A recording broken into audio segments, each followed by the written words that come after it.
The number 1, the number of new beginnings, of new opportunities, is the number of the magician, or the Magus, as it's going to be in this video discussing symbolism in Aleister Crowley's Thoth deck. In basic terms, this card is one of inspired power, or manifestation, a connection between the spiritual and the physical realm, and the manifestation of our will. In the Thoth deck, the Magus is very different from the Rider-Waite deck, as we discussed previously on our video on the Fool card, and there was just so much symbolism to actually get through on these cards.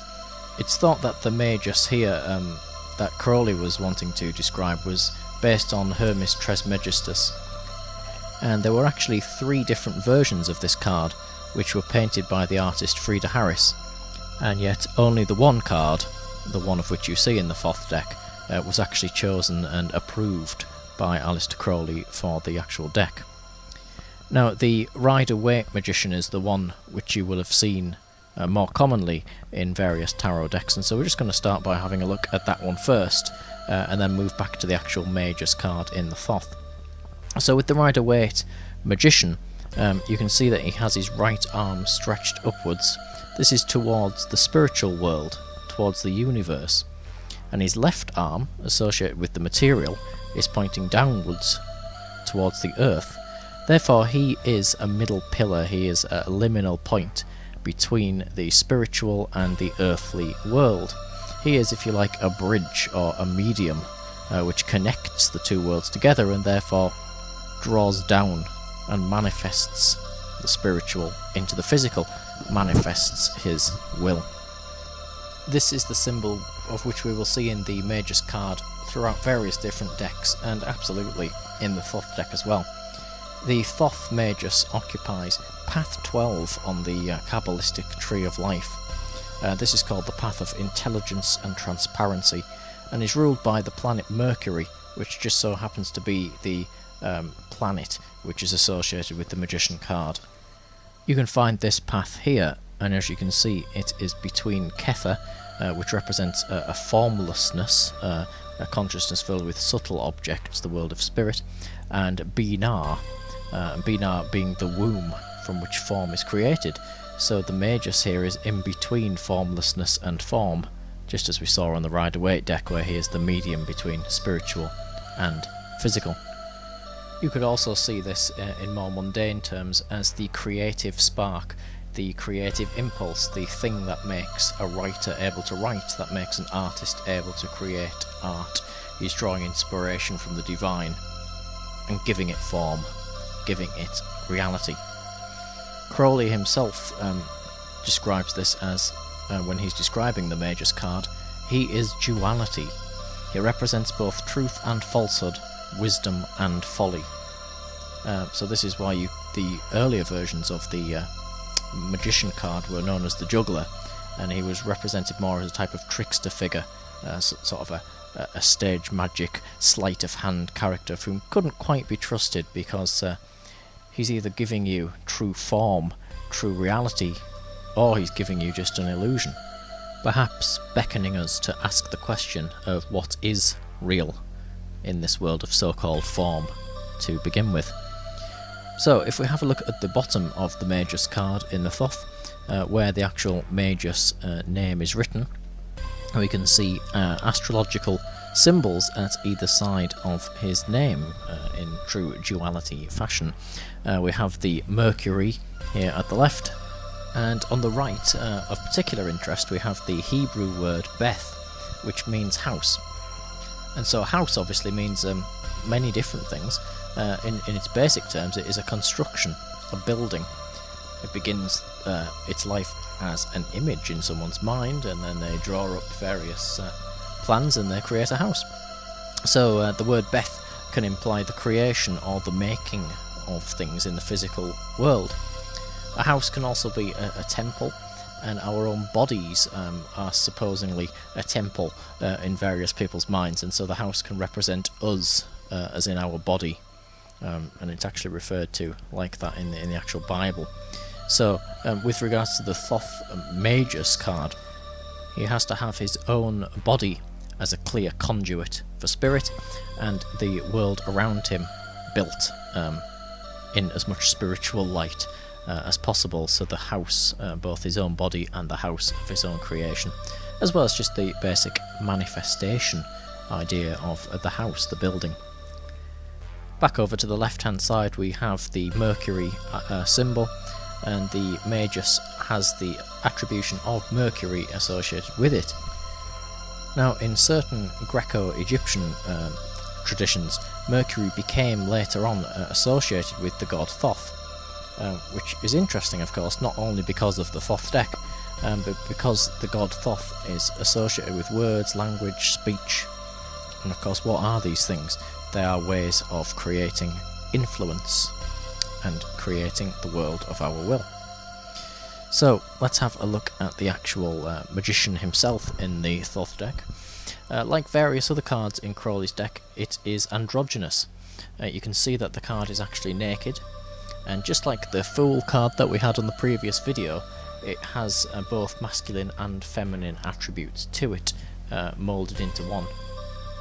This could again represent the duality and the conduit aspect of the Magus, and yet it can also represent his association with Kether, which is the world of formlessness, and so obviously in a world of formlessness there would be no notions of gender and things of that nature.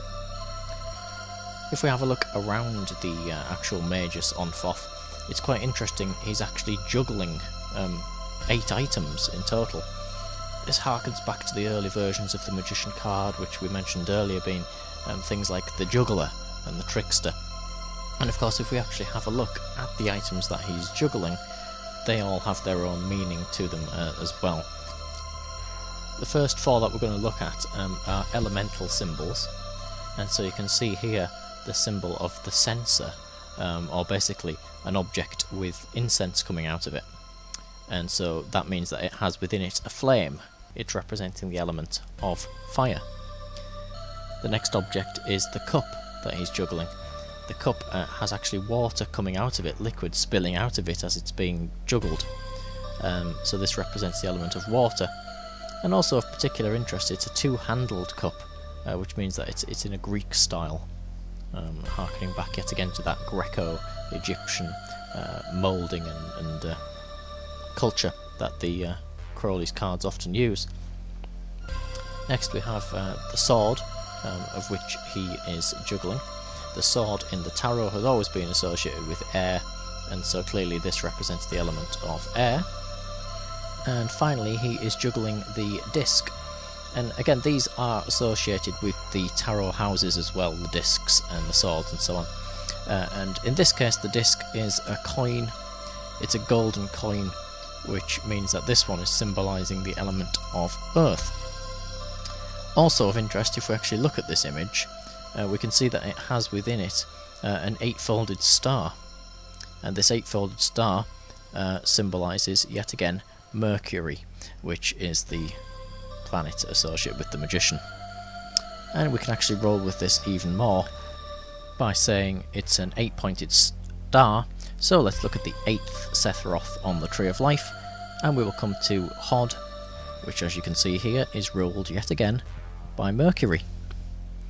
So the next thing that he's juggling is this bizarre looking symbol, which is actually an egg with wings. Now this is a deeply esoteric symbol, and this actually is again an elemental symbol, and this is the 5th element, the element of spirit.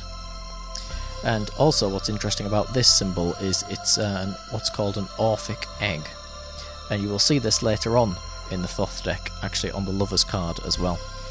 Here this symbolises the formlessness out of which the universe is born. It's a cosmic egg, if you like. And so if we look at it, we have opposites. We have the Magus, of whom is the manifestation, and the egg, the formlessness, the potential, the femifestation. So the femifestation, the formlessness world, and the manifestation, the Magus, the manifested world. It's a wonderful symbol which speaks so much about Hermeticism just in one little tiny image. He's also juggling here the stylus, and next to it, the scroll. These are, of course, if you look at the Egyptian influence to this, the tools of the scribe. And if we go mystical from here, it's the tools of Thoth, the god, of course. Thoth, who created hieroglyphics, who created writings and speech. He was a scribe. He was the custodian of writings, of archives, and of giving life to thought, because that is what a book is, for example. It is a thought put into words, put into physical form. And even if you draw this right back to Mercury, yet again, the planet of Mercury can sometimes represent communication. And so we have the creation of a work of literature, a work of writing, which communicates the spiritual dimension, bringing thought into physical form. Moving along, we have the actual wand, of which is being thrown up into the air.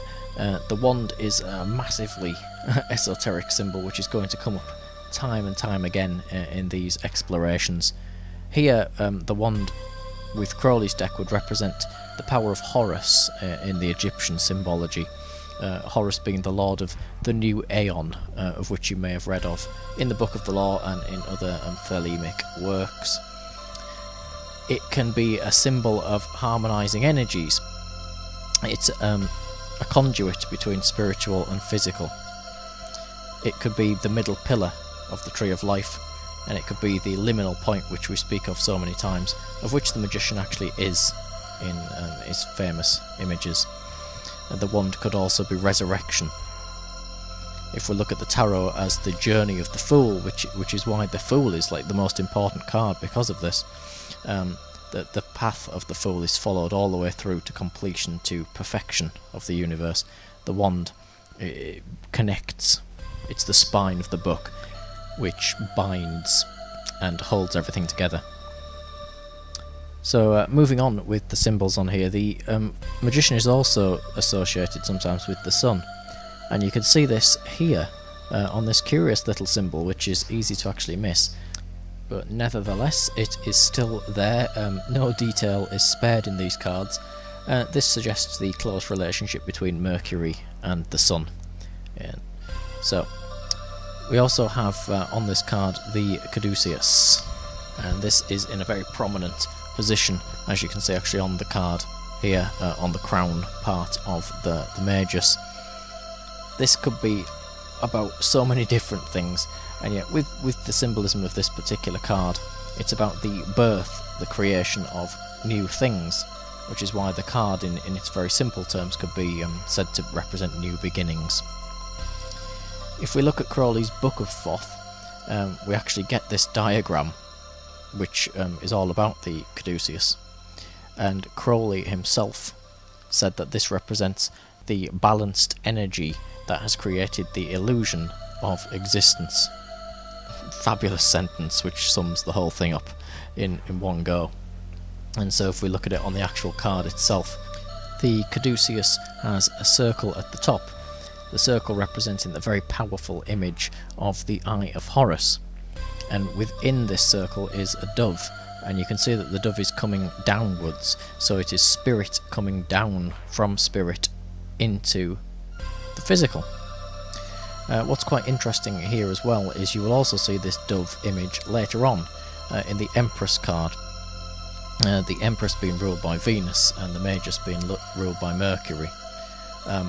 This could be a suggestion here that this caduceus is sexually charged, it's fertile, and of course to be fertile is to be able to create. So that's just one way of looking at it, of course. You can also see, of course, with the caduceus here represented by the two serpents, the lemniscate, the figure 8, the symbol of infinity, the shape of infinity. And this is mirrored back on the Rider-Waite cards and other magician cards, where you can see clearly the infinity symbol on the crown above the magician, above his head. This is a symbol of the infinite nature of his consciousness, his source, his spirit, of which is in Kether, the formless world, that femifestation world that we spoke about, the unmanifest, which is completely infinite. And this stretches all the way down through his body in this symbol, down through his feet, representing Malkuth, or representing the physical world, and he channels this all the way down, and hence creates. He thinks and becomes. The serpent on the left, you can see, has a throne on top of his head, or it looks like a little chair actually, but it's meant to be a throne.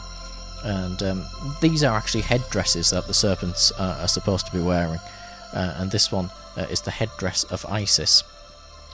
Now the goddess Isis is associated with, on the Tree of Life, Binah yet again. And this is also interesting when we look at the serpent on the right hand side, of which their headdress is that of a crown, the crown representing on the Tree of Life Kether. And so yet again we have this path between Binah and Kether, the form and the formless, the masculine and the feminine, the duality and the power which comes from these elements of creation itself.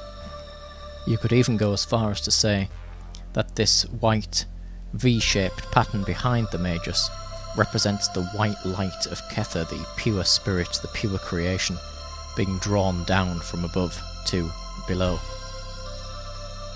Let's also have a look at some of the Magus himself and the symbols of which are surrounding him. So he's wearing a pair of winged sandals. Now the winged sandals are associated almost always with the god Hermes, and so the Magus, being like Hermes, is at the channel for the spirit arising again into Kether.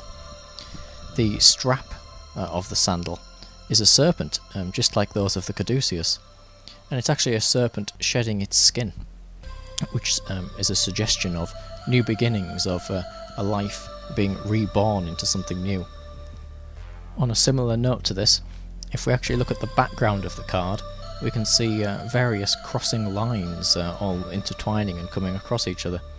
This is the actual form itself in creation. This is the making of the universe.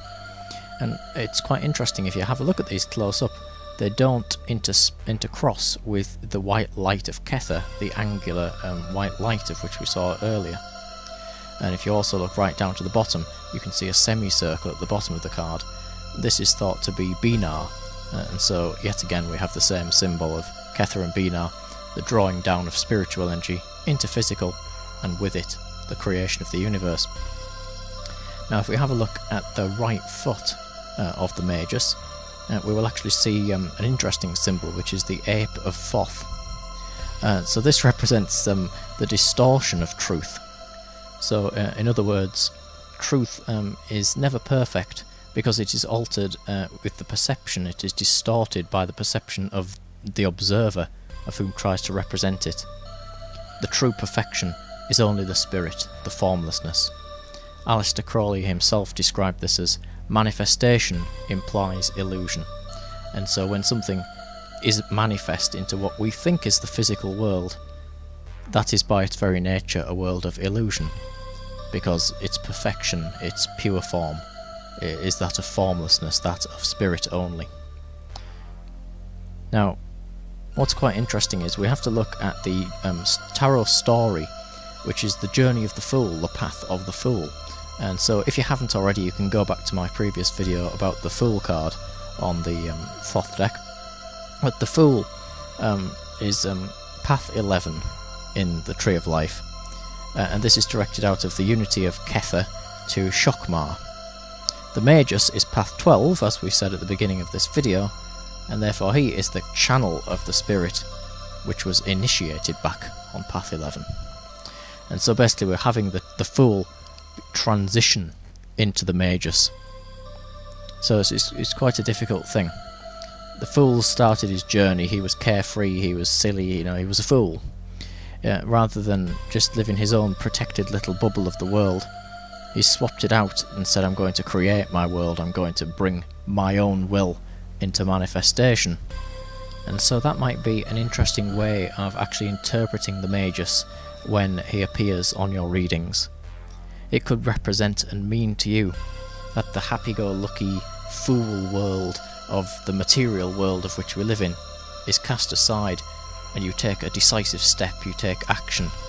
You're looking at the spiritual side of things and understanding for the first time possibly the nature of reality, and deciding that you can accommodate your goals, you can manifest your goals, and that the world of which you are seeing is the product of this duality, this union between the spiritual and the physical, and that not all things are outside of your control at all.